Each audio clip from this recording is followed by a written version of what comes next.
ஆண்டவர் நிச்சயமாகவே நம்முடைய ஜெபத்தை கேட்கிறவர். உங்களுடைய ஜெபங்கள் உங்களுக்கு நமக்கு மட்டுமல்ல, நம்முடைய சபைக்கு மட்டுமல்ல, தேசங்களை மாற்றக்கூடிய பெரிய வல்லமை உடையது. 1904 வருஷத்திலே உலகத்தை அசைத்த மிகப்பெரிய ஒரு மாற்றம், ஒரு ரிஃபர்மேஷன் அல்லது ஒரு ரிவைவல் வந்த இடம் வேல்ஸ் என்கிற ஒரு தேசம். இங்கிலாந்து தேசத்தினுடைய சாம்ராஜ்யத்தினுடைய ஒரு பகுதியாய் இருந்த வேல்ஸ் பகுதி மிகுந்த பணக்காரர்கள் இல்லாத ஒரு பகுதி. அந்த நாட்களிலே கரி கட்டைகளை வெட்டி எடுக்கக்கூடிய அப்படிப்பட்ட வேலையை அன்றாட தொழிலாளர்களாய் இருந்தவர்கள் வசித்த இடம். குடித்து வெறித்து அங்கே இருக்கக்கூடிய பப்களிலே குறைந்த உடைகளோடு கூட நடனமாடுகிற அப்படிப்பட்டவர்களினால் நிறைந்திருந்த ஒரு பகுதி வேல்ஸ் பகுதி. அதில் இருந்த ஒரு சின்ன குடும்பம், அதில் இருந்த ஒரு பையன், அவனுக்கு ஒரு பெரிய வாஞ்சை, வேதாகம கல்லூரியிலே போய் படிக்க வேண்டும் என்று சொல்லி அவன் வேதாகம கல்லூரிக்கு போன பொழுது அங்கே வந்திருந்த ஒரு மிஷனரி ஒரு நாள் சாயந்திரத்திலே தேசங்களை குறித்து சொல்லிவிட்டு அவர் சொன்னார், தம்பி நீங்கள் எல்லாரும் போய் ஒரு வரியை சொல்லி ஜெபியுங்கள் என்று சொல்லி ஒரே ஒரு வரி ஜெபத்தை சொல்லி கொடுத்தார். என்ன ஜெபம் தெரியுமா?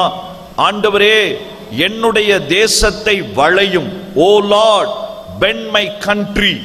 இந்த ஒரு வரியை ஜெபித்து விட்டு நீங்கள் சாப்பிட போகலாம் என்று சொல்லி அந்த இரவு சந்தியா கூட்டத்தை முடித்து விட்டு அவர் போய்விட்டார். எல்லாரும் ஜெபித்தார்கள், தங்களுடைய அறைகளுக்கு போய்விட்டு சாப்பிடுவதற்கு போய்விட்டார்கள். ஆனால் இந்த ஒரு வாலிபன் இவன் ரூம்ல போய் ஜெபித்தான். ஆண்டவரே என்னுடைய தேசத்தை வளையும் வளையும், O Lord bend my nation, O Lord bend my nation. இவனால ஜெபத்தை நிறுத்தவே முடியவில்லை. ஜெபிக்க ஜெபிக்க பரிசுத்த ஆவியானவருடைய பிரசன்னத்தை அதிகமாய் உணர்ந்தான்.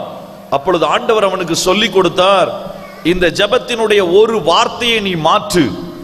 ஆண்டவரே என் தேசத்தை வளையும் என்று கேட்காதே, ஆண்டவரே என்னை வளையும் என்று கேள், தேசம் தன்னால் வளையும். இதை கேட்ட உடனே இவனுக்கு இன்னும் கொஞ்சம் உற்சாகமாய் இருந்தது. ஓ லார்ட் பெண்ட் மீ, ஓ லார்ட் பெண்ட் அஸ். ஆண்டவரே என்னை வளையும், எங்களை வளையும் என்று சொல்லி கதறி அழுது ஜெபிக்க ஆரம்பித்தான். இரவு சாப்பாட்டிற்கு போவதையே மறந்து நடு இரவு வரைக்கும் ஜெபித்து அவனுக்குள் ஒரு பெரிய மாற்றத்தை ஆண்டவர் கொடுத்தார். தன்னுடைய சபைக்கு வந்தான், சபை போதகரிடத்திலே பேசினான். எனக்கு ஒரு பெரிய அக்கினியை தேவன் கொடுத்திருக்கிறார், நான் இந்த இடத்துல இருந்து நான் சபையோடு கூட சேர்ந்து ஊழியம் செய்ய போகிறேன் என்று சொல்லி ஆரம்பத்திலே அவனுக்கு பெரிய வரவேற்பு இல்லை, அவனை கண்டுகொள்வதற்கும் யாரும் இல்லை. ஏனென்றால் படிக்கிற ஒரு மாணவன் ஏதோ உற்சாகத்திலே சொல்லுகிறான் என்று யோசித்து அவனை தள்ளிவிட்டார்கள். ஆனால் ஒரு வீட்டு கூட்டம், அதற்கு போதகர் சென்றிருந்தார். அந்த வீட்டு கூட்டத்திலே 4 அல்லது 5 பேர் தான் கலந்து கொள்வார்கள். ஏனென்றால் அங்கு ஜெபத்திற்கு அதிகமான மதிப்பு கிடையாது. வீட்டு கூட்டங்களுக்கு அந்த நாட்களிலே யாரும் வருவதில்லை. அப்படிப்பட்ட சூழ்நிலையிலே அந்த வீட்டு கூட்டத்திலே அந்த போதகர் யோசித்தார், இந்த வாலிபன் அடிக்கடி என்னை கேட்டுக்கொண்டே இருக்கிறானே, நீ பிரசங்கம் பண்ணு என்று சொன்னார். இவன் எப்பொழுதுமே ஆயத்தமாய் இருந்தவன். அதனால் இவன் தைரியமாய் பரவாயில்லை 3-4 பேர் இருந்தால் என்ன என்று சொல்லி பிரசங்கித்தான். அரை மணி நேரத்திலே முடிய வேண்டிய கூட்டம், யாரும் எழுந்து போகவில்லை. 45 நிமிடங்கள் ஆனது, 1 மணி நேரம் ஆனது. 15 பேர் வந்தார்கள், 20 பேர் வந்தார்கள், 25 பேர் வந்தார்கள்.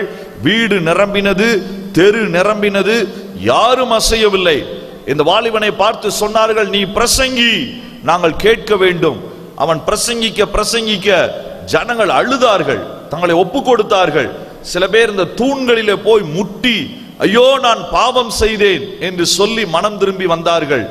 27 நாட்களுக்குள் அந்த முழு வேல்ஸ் தேசமும் தீயாய் பற்றி எரிந்தது. எல்லா சாராய கடைகளும் மூடப்பட்டது, எல்லா பப்ஸ் மூடப்பட்டது. அந்த தேசத்தை நடத்தின, அந்த தேசத்திலிருந்து எழும்பினவர்கள் தான் இந்தியாவிற்கு வந்தார்கள். அந்த தேசத்திலிருந்து எழும்பி வந்த மிஷனரிகளின் மூலமாய் உருவாக்கப்பட்ட ஒரு குழுவினர் தான் நான் ஊழியம் செய்கிற பீகாருக்கு வந்து 1950 ஆண்டுகளுக்கு முன்பாகவே எந்த இந்திய மிஷனரியும் பீகாரிலே கால் வைப்பதற்கு முன்பாகவே அந்த தேசத்திலிருந்து பெண் மிஷனரிகளை தைரியமாய் நம்முடைய தேசத்திற்கு அது கொண்டு வந்தது. அல்லேலூயா. இதற்கு காரணமாயிருந்த மனிதனுடைய பெயர் ஈவான் ராபர்ட்ஸ். ஒரு மனிதன் ஒரு சபையை மட்டுமல்ல, தன்னுடைய நகரத்தை மட்டுமல்ல, தேசத்தை மட்டுமல்ல, தேசங்கள் மாறுவதற்கு காரணமாய் இருந்தான். அப்படிப்பட்ட அந்த பெண்கள் மூலமாய் சொல்லப்பட்ட சுவிசேஷம் விதைக்கப்பட்ட பீகாரிலே அவர்கள் வந்த பிறகு கிட்டத்தட்ட 50 வருடங்களுக்கு கழித்து நான் மிஷனரியாய் போனேன். ஆனால் நான் போன பொழுது எனக்கு அதிர்ச்சியாய் இருந்தது. 25 நாட்கள் எலக்ட்ரிசிட்டி கிடையாது, அங்கு போவதற்கான சாலை வசதி கிடையாது, எந்த விதமான சாயந்தரம் 4 மணிக்கு மேல் யாரும் வெளியே போகக்கூடாது, ரெட் காரிடார் டிஸ்ட்ரிக்ட் என்று அனௌன்ஸ் பண்ணியிருந்தார்கள், சிகப்பு கோடு மாவட்டங்கள் என்று. அப்படி என்றால் அதிலே ஆள் கடத்துகிறவர்கள் அதிகம், நக்சலைட்ஸ் அதிகம், எதுவுமே இல்லாத ஒரு கடினமான ஒரு நாட்கள், ஆயிரங்கள் செத்து கொண்டிருந்த ஒரு நேரம். அப்பொழுதுதான் எனக்கு இந்த வரலாற்றை சொன்னார்கள். நாம் இன்றைக்கு தடுமாறுகிறோம், ஆனால் 1950களிலே வெள்ளை நிறத்தை கொண்ட வெளிநாட்டை சேர்ந்த பெண்கள் தனியே இங்க வந்து ஒரு வசதியும் இல்லாத, யாரால் தங்களுடைய வாழ்க்கை கரைபடும் கெட்டு போவதற்கும் வாய்ப்புண்டு என்கிற சூழ்நிலையிலே திருமணமும் செய்து கொள்ளாமல் அவர்கள் பூரணமாய் அங்கே இருந்து ஊழியத்தை செய்தார்கள். இன்றைக்கு கிறிஸ்தவர்கள் என்கிற பெயருக்கே ஜீரோ என்கிற இடத்திலே இருந்த மிஷனரிகளின் கல்லறையாய் இருந்த அந்த மாநிலம் இன்றைக்கு இயேசுவை தேட ஆரம்பித்து அநேக இடங்களிலே சபைகளை கர்த்தர் எழுப்பி இருக்கிறார். கரங்களை தட்டி ஆண்டவருக்கு நன்றி செலுத்தலாமா? அல்லேலூயா. ஆகவே மிஷனரி சரித்திரம் சொல்லிக் கொடுக்கக்கூடிய ஒரு ஆழமான ஒரு உண்மை, என்றைக்கு சபை ஜெபிக்கிறதோ, சபை கொடுக்கிறதோ இல்லையோ அதை பற்றி கவலை இல்லை, ஆனால் என்றைக்கு சபை ஜெபிக்கிறதோ அன்றைக்கு சுவிசேஷ ஊழியம் ஜெயிக்கும்.